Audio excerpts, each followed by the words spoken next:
আগের একটা ভিডিওতে আমি কইছিলাম যে মাকই গাছগুলা আর একটা ভিডিওতে আমি সম্পূর্ণ দেখামো আর কি। তো ওই ভিডিওটা তেমন একটা করা হয়েছিল না, অল্প সামান্য একটা অন্য ক্ষেতের ভিডিও করা হয়েছিল। তো এখন মূল কথা হয়েছে যে আমরা যে ঘাস মরা ওষুধ দিছিলাম, তো ক্ষেতে ঘাস মরে নাই তেমন একটা। আর যে গাছটা মরে নাই এই গাছটার এখন তুই ওষুধ নামে নাই আর কি। তার জন্য মূলত ঘাস মারা ওষুধ দেওয়ার সত্ত্বেও এই গাছটা মরে নাই। তো এখন মূলত কথা হয়েছে যে মাকে খেতে এখন সার ব্যবহার করা যাব কি না। মূলত এখন সার ব্যবহার করা লাগবো, এখন মূলত ডিউপিটা ব্যবহার করা লাগবো যাতে করে কলাটা একটু বড় হয়।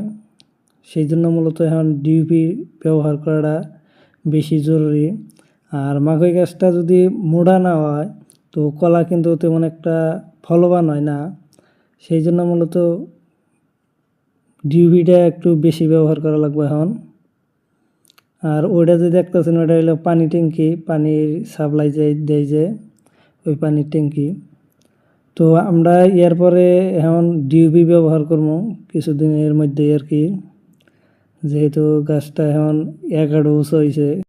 এখন ডিউপিটা ব্যবহার করা যাব, তো আমরা এখন ডিউপিটা ব্যবহার করবো। তো আজকের জন্য এই ভিডিওটা এই তৈরি।